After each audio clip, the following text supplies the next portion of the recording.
Ya, selamat siang sahabat Jawa Timur. Apa kabar Anda hari ini? Mudah-mudahan selalu diberikan kesehatan ya. Kita kembali dalam program Breaking News Update COVID-19 di Jatim News Today. Yang juga siang hari ini saya Tika Amsar yang bersama Anda. Disiarkan juga di Radio Asosiasi Lembaga Penyiaran Publik Lokal Jawa Timur. Disiarkan di Suara Sidoarjo, Persada Kabupaten Blitar, Pradia Suara Tuban, Ralita Pamekasan, Mahardika Kota Blitar, Ersal Nganjuk, Suara Gresik, dan Suara Madiun.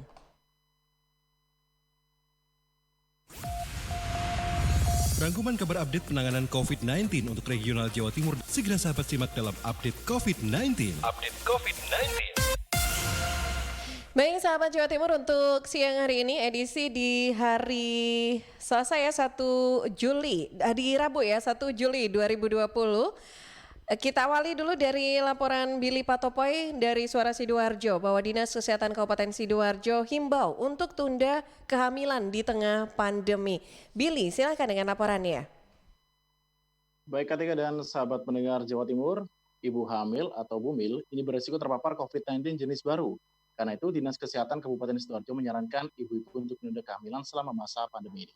Sampai dengan Senin 29 Juli kemarin, Dinas Kesehatan juga sudah mencatat jumlah bumil yang terpapar COVID-19 ini mencapai 8 orang. Awalnya ada 9 orang, tetapi seorang lagi saat akan melahirkan dan 7 ibu yang melahirkan yang positif COVID-19 ini, bahkan kedua bayinya juga dinyatakan terpapar.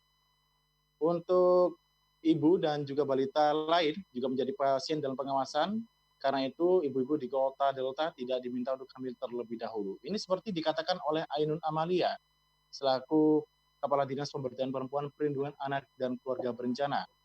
Untuk masa seperti ini, kontrasepsi yang dianjurkan adalah pil, suntik atau kondom. Kemudian untuk ibu hamil diingatkan juga untuk masa pandemi ini tidak mudah ya. Kontrol kandungan ke fasilitas kesehatan juga berisiko, bahkan untuk persalinan, bumil juga harus terlebih dahulu menjalani serangkaian tes. Tujuannya memastikan terpapar COVID-19 atau tidak. Penundaan kehamilan tidak hanya dianjurkan untuk pasangan usia subur, keluarga juga disarankan demikian. Berkat imbauan ini, untuk calon warga yang akan ikut program keluarga berencana atau KB di Kota Delta cukup banyak, sekitar 2.000 orang. Jumlah warga yang telah mengikuti pelayanan KB juga saat ini mencapai lebih 3.900 orang. Paling banyak metode penggunaan pil lalu KB suntik. Disampaikan juga oleh Dr. Abdillah Segaf, Kepala Bidang Kesehatan Masyarakat, untuk ibu hamil dan melahirkan saat pandemi ini dinyatakan tidak mudah. 7 hari sebelum persalinan harus menjalani rapid test terlebih dahulu. Jika hasil rapid menunjukkan non-reaktif, persalinan dapat dilakukan di fasilitas kesehatan tingkat pertama, misalnya puskesmas dan juga tempat fasilitas lainnya. Tetapi jika hasil rapid test reaktif, pasien yang akan melahirkan perlu dirujuk ke rumah sakit rujukan. Setidaknya untuk menjalani swab test untuk memastikan terpapar COVID-19 atau tidak. Sementara itu untuk rumah sakit rujukan COVID-19 di Kota Delta saat ini juga sudah dinyatakan penuh. Ini seperti disampaikan oleh Nur Ahmad Saifuddin, Wakil Bupati Sidoarjo pada Selasa siang kemarin. Untuk saat ini sendiri penyebaran kasus COVID-19 di Kabupaten Sidoarjo tercatat ODP ada di angka 1.360 orang, PDP 782, terkonfirmasi positif 1.579, 115 korban meninggal dan 248 pasien sudah dinyatakan sembuh. Demikian saya Billy Patopoy, Suara Sidoarjo melaporkan untuk Jatim News Today. Ya, dari Billy Patopoy, selanjutnya dari Suara Sidoarjo ya, kita menuju ke Suara Madiun. Ada Amanda, pemerintah Kota Madiun bentuk dan sebar tim intelijen COVID-19. Amanda, silakan.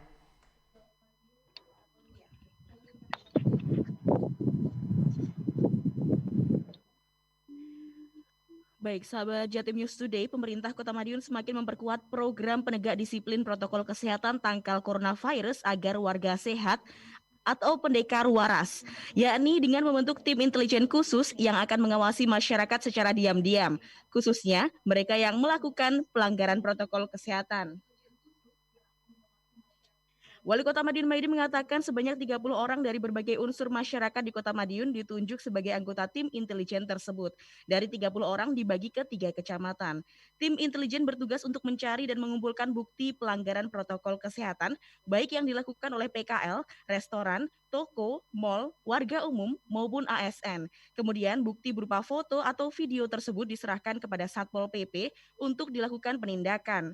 Sanksi tegas akan diberlakukan bagi para pelanggar, mulai dari peringatan secara lisan hingga penutupan sementara tempat usaha. Bahkan, penurunan jabatan bagi pejabat pemerintah daerah yang melakukan pelanggaran. Sementara itu, Kepala Satpol PP Kota Madiun, Sunardi Nur Cahyono mengungkapkan, pembentukan tim intelijen sudah siap dilakukan. Bahkan Pemkot menyiapkan sekretariat dan ruang penindakan khusus. Sebagai informasi sahabat, data dari dashboard.madiunkota.go.id, persebaran COVID-19 di Kota Madiun per tanggal 30 Juni sebesar 1.537 orang dengan risiko, dengan rincian 1.470 orang selesai pemantauan, 226 orang tanpa gejala, 131 orang selesai pemantauan, 76 orang dalam pemantauan, 72 orang selesai pemantauan dan sembuh, serta 5 orang positif COVID-19. Amanda, Suara Madiun untuk Jatim News Today. Ya, dari Suramadiun, sahabat Jawa Timur, selanjutnya kita menuju ke Nganjuk ya. Ada Muhammad Prasetyo dari Ersal Nganjuk. Ruang isolasi di rumah sakit rujukan di Kabupaten Nganjuk penuh. Pras, silakan dengan laporannya. Terus bertambahnya pasien COVID-19 di Kabupaten Nganjuk membuat ruang isolasi di sejumlah rumah sakit di Kabupaten Nganjuk penuh. Direktur Rumah Sakit Bayangkara AKBP Dr. Gigi Dwi Miyarsi mengatakan total 15 ruang isolasi di Rumah Sakit Bayangkara saat ini sudah terisi oleh pasien COVID-19. Sedangkan di RSUD Kertosono Nganjuk, Kabak Tata Usaha RSUD Kertosono Agus Zainal mengatakan total 16 ruang isolasi di RSUD Kertosono juga sudah penuh. Namun pihaknya saat ini telah berusaha untuk menambah ruang isolasi baru. Setidaknya akan ada 18 tempat tidur yang telah disiapkan, saat ini sedang menunggu pemasangan filter. Dan pihaknya berharap minggu ini semuanya sudah selesai. Sementara itu di RSUD Nganjuk, sebenarnya ruang isolasi sudah penuh. Namun pihak RSUD Nganjuk telah menambah ruang isolasi. Dr. Tin Farida, Wadir Pelayanan RSUD Nganjuk mengatakan, kapasitas ruang isolasi di RSUD Nganjuk saat ini ditingkatkan menjadi 60 tempat tidur. Dari jumlah ini hanya 44 tempat tidur yang bisa digunakan dan saat ini telah terisi 36 tempat tidur. Jadi tinggal sisa 4 tempat tidur. Meski hanya ada 4 tempat tidur yang kosong, Dr. Tin Farida menegaskan bahwa RSUD Nganjuk tetap menerima pasien COVID dan pasien yang komorbidnya berat akan diutamakan. Melengkapi informasi pada siang hari ini, perlu kami berikan informasi bahwa jumlah kasus positif di Kabupaten Nganjuk 81 orang, sembuh 35 orang dan meninggal dunia 9 orang. Saya Muhammad Prasetyo melaporkan untuk Jatim News Today. Ya, dari Nganjuk, sahabat, selanjutnya kita ke Kabupaten Blitar ya. Ada Ari Kusuma dari Persada FM. Pengiriman telur keluar daerah dari Kabupaten Blitar dipastikan sudah berjalan lancar. Ari, silahkan dengan laporannya. Ya, terima kasih. Mewabahnya COVID-19 juga berpengaruh terhadap pengiriman telur dari Kabupaten Blitar ke luar daerah, utamanya ke daerah yang menerapkan pembatasan sosial berskala besar atau PSBB, seperti DKI Jakarta. Padahal salah satu konsumen terbesar yang mengambil telur dari Kabupaten Blitar adalah DKI Jakarta. Kondisi ini sempat membuat peternak ayam petelur mengeluh karena secara otomatis harganya juga tidak stabil. Namun demikian, Kepala Dinas Peternakan dan Perikanan Kabupaten Blitar Adi Andaka memastikan selama 2 pekan terakhir pengiriman telur ke daerah sudah berjalan lancar. Tidak hanya pasokan ke DKI Jakarta, namun juga ke daerah lain hingga luar Jawa. Kondisi ini membuat harganya berangsur stabil. Bahkan informasi yang diterimanya, saat ini harga telur dari kandang mencapai 20.500 per kilogram. Adi menuturkan, rencananya pemerintah menerapkan new normal life atau tatanan baru di tengah pandemi COVID-19 juga menjadi salah satu faktor pengiriman telur menjadi lancar kembali. Adi menghimbau kepada pengirim telur agar menerapkan protokol kesehatan selama menjalankan tugasnya, seperti memakai masker hingga selalu membawa hand sanitizer. Sari Kusuma dari LPPL Radio Persada FM Blitar melaporkan untuk Jatim News Today. Ya, terima kasih Ari, dan kita masih dilaporkan dari Kabupaten Blitar ya, masih dari Persada FM. Kali ini kita ke Risma Erina. Antisipasi dini penyebaran COVID-19, DPRD Kabupaten Blitar berencana rapid test massal. Risma, silakan. Ya, baik. Menuju new normal life atau tatanan baru di tengah pandemi COVID-19, kewaspadaan penyebaran virus corona di lingkungan DPRD Kabupaten Blitar ini akan ditingkatkan. Rencananya dalam waktu dekat, perwakilan rakyat itu akan melakukan rapid test secara massal. Demikian dikatakan Wakil Ketua DPRD Kabupaten Blitar Mujib. Politisi Partai Gerindra ini menuturkan rapid test di lembaga dewan perlu segera dilakukan sebagai upaya pencegahan dini penyebaran COVID-19.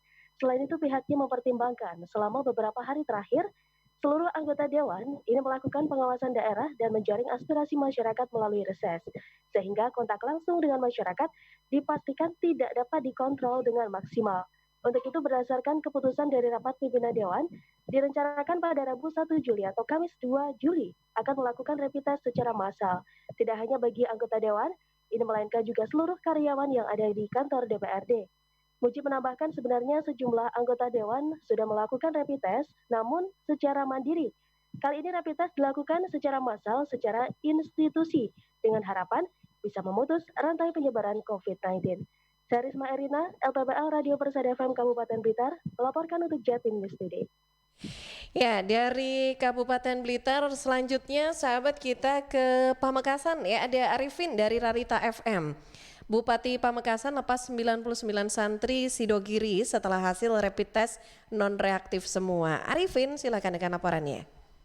Iya, terima kasih. Baik, kerabat Jatim News Today hari ini. Tadi sebanyak 99 santri di Sidogiri, Pasuruan, tingkat alia tahap pertama telah dilepas oleh Bupati Badrut Tamam, Bupati Pamekasan, untuk kembali ke pesantrennya setelah selesai di rapid test gratis di Mandep Agung, Ronggo, Sukuati mulai tadi pagi. Sekitar pukul 10.00, Bupati Badrut Tamam langsung memimpin upacara pelepasan 99 santri yang hasil rapid testnya dinyatakan non-reaktif semua. Kemudian Bupati Pamekasan juga berpesan agar para santri yang kembali hari ini ke Pondok Pesantren Sidogiri agar tetap mematuhi protokol kesehatan. Sebab kunci utama untuk mencegah penularan COVID-19 adalah dengan disiplin kesehatan. Ia juga menyampaikan selamat jalan dan pemerintah Kabupaten Pamekasan akan mendukung penuh terhadap para santri yang akan kembali ke Pondok Pesantren masing-masing. Selain mendoakan, serta juga akan terus berkoordinasi dengan para pengurus Ikatan Alumni Santri guna memastikan tak ada klaster pesantren di Kabupaten Pamekasan yang terpapar COVID-19. Sebagai informasi, peta sebaran COVID-19 di Kabupaten Pamekasan pertanggal 30 Juni 2020, pasien positif COVID-19 total 115 orang, 70 orang dirawat, 24 orang sembuh, 21 orang meninggal dunia. Pasien dalam pengawasan 105 orang, 52 orang dalam pengawasan, 29 orang selesai pengawasan dan 24 orang lainnya meninggal dunia. Kembali lagi ke operator. Terima kasih. Ya, terima kasih Arifin dari Rarita FM Pamekasan. Selanjutnya kita ke Gresik ya. Ada Kevin Chandra dari Suara Gresik. Bantu masyarakat kecil, Pemkab Gresik dan Polres Gresik adakan pasar sembako murah. Kevin, silakan dengan laporannya.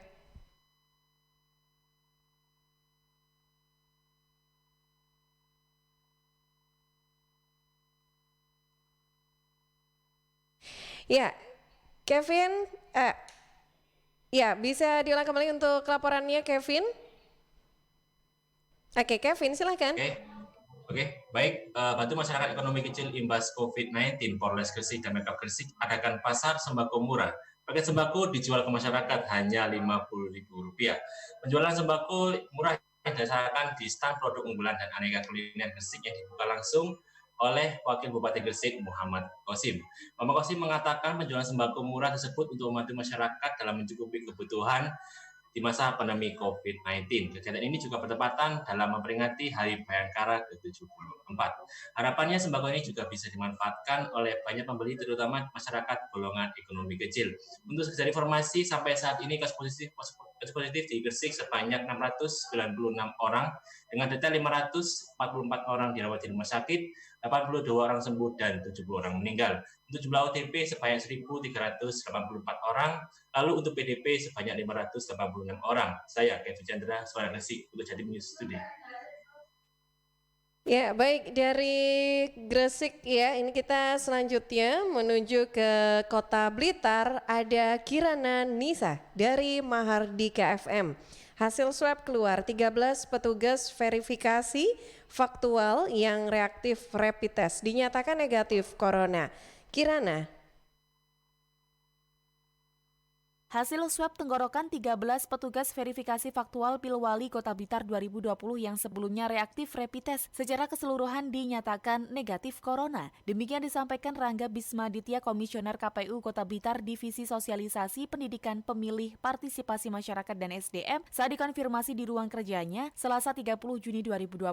Bisma mengatakan meski belum ada laporan resmi dari Dinas Kesehatan Kota Blitar, namun berdasarkan koordinasi petugas verifikator yang terdiri dari 8 PAN PPS dan 5 tenaga tambahan dinyatakan bebas corona. Sesuai aturan, jika mereka dinyatakan negatif corona, maka diperbolehkan untuk bekerja kembali. Namun demikian, Rangga mengaku masih akan berkoordinasi dengan Dinas Kesehatan terkait penerapan protokol kesehatan bagi petugas yang semula dinyatakan reaktif rapid test. Apakah masih perlu melakukan isolasi mandiri atau bisa langsung bekerja? Rangga menyebut hasil swab 13 petugas verifikator ini menjadi kabar baik karena melibatkan 8 PPS tingkat kelurahan yang sebagian menjabat sebagai KPPS. Apalagi tahapan Pilwali 2020 cukup padat setelah pelaksanaan verifikasi faktual akan berlanjut dengan pemutakhiran data pemilih tanggal 15 Juli 2020 nanti. Saat ini petugas PPS juga melaksanakan seleksi petugas pemutakhiran data pemilih PPDP. Setelah kegiatan verifikasi faktual ini, kita langsung disambut dengan kegiatan coklit. Nah, dalam proses coklit ini juga mereka akan bekerja atau mengkoordinasikan dengan petugas PPDP yang kemudian dalam satu posisinya petugas PPDP nanti juga akan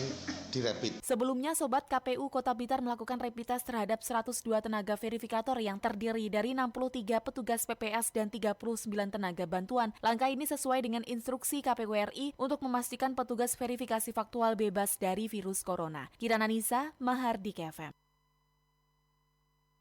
Ya, dan dari selanjutnya masih dari Mahardika FM ya, Kota Blitar. Kali ini kita ke Ica Puspita. Perwali new normal di Kota Blitar mulai diterapkan. Warga yang tidak memakai masker akan dikenai sanksi. Ica, silakan. Sobat, pemerintah Kota Blitar mulai menerapkan perwali tentang penerapan new normal di masa pandemi COVID-19. Dalam perwali itu diantaranya mengatur sanksi bagi masyarakat yang masih mengabaikan protokol kesehatan COVID-19 saat pemerintah kota mulai menerapkan kebijakan new normal. Santoso, Wali Kota Blitar, saat dikonfirmasi Senin 29 Juni 2020 mengatakan, perwali new normal ini mengatur protokol kesehatan pencegahan COVID-19 di bidang usaha, wisata, dan tempat publik. Pengelola di bidang itu diminta untuk menerapkan protokol kesehatan dengan menyediakan sarana prasarana pencegahan COVID-19 saat beroperasi kembali. Perwali itu juga mengatur sanksi bagi masyarakat yang masih mengabaikan atau melanggar protokol kesehatan, misalnya tidak memakai masker, berkerumun, dan lainnya. Sanksi yang diberikan bervariasi, tergantung tingkat pelanggaran yang dilakukan masyarakat. Menurut Santoso, bagi tempat usaha yang melanggar aturan itu akan dikenai sanksi teguran hingga 3 kali. Jika pengelola tidak mengindahkan, maka akan diberlakukan sanksi penutupan sementara. Sedangkan sanksi bagi masyarakat yang tidak memakai masker di tempat publik akan diberi sanksi sosial, mulai dari bersih-bersih fasilitas umum hingga diminta push up. Upaya ini untuk memberikan efek jera dan mendisiplinkan masyarakat dalam menerapkan protokol kesehatan. Ya, jadi mengacu pada perwali itu tentunya berisi beberapa sanksi-sanksi bagi yang melanggar ya. Sanksi itu ditentukan dengan berat dan ringannya pelanggaran itu. Ada berupa sanksi yang bersifat psikis, misalkan suruh bersih-bersih. Untuk pengawasan dan penertiban selama new normal, Santoso menegaskan pemerintah Kota Blitar akan bekerja sama dengan TNI dan Polri. Ica Puspita, Mahardika FM untuk Jatim News Today. Ya, sahabat, dan terakhir kita ke Pradyasura Tuban, ada Hikmah Suroya. Jadi kecamatan paling banyak konfirm positif COVID-19, Bupati ingatkan masif lakukan tracing. Hikmah silakan. Usai meninjau kesiapan Ponpes di wilayah Kecamatan Palang, Bupati Tuban Fatul Huda memberikan arahan kepada tenaga medis serta gugus tugas Kecamatan Palang. Dalam arahannya, Bupati Fatul Huda mengingatkan, Palang menjadi kecamatan paling banyak pasien terkonfirmasi positif. Untuk itu, gugus tugas diminta secara masif melakukan tracing serta menyosialisasikan pentingnya melaksanakan protokol kesehatan COVID-19 kepada masyarakat setempat. Bupati juga mengizinkan jika diperlukan melakukan karantina wilayah yang dianggap menjadi daerah epicentrum penyebaran untuk bisa memutus penularan. Adapun untuk para tenaga medis, Bupati meminta untuk tetap semangat dalam mengabdi dan merawat para pasien. Pemkab juga telah menyiapkan dana insentif untuk para tenaga medis tersebut. Hal tersebut adalah wujud penghargaan tertinggi untuk tenaga medis yang tidak kenal lelah merawat pasien. Sebelumnya, Kecamatan Palang menjadi daerah dengan kasus positif tertinggi saat ini. Adapun desa yang menjadi titik penyebaran adalah Desa Palang, Leran Kulon, Leran Wetan, Tasik Madu, dan Gesikarjo. Sedangkan tempat lainnya adalah Pasar Leran Wetan dan TPI Palang. Saat ini di kedua tempat tersebut secara berkala 2 hari sekali dilakukan penyemprotan disinfektan.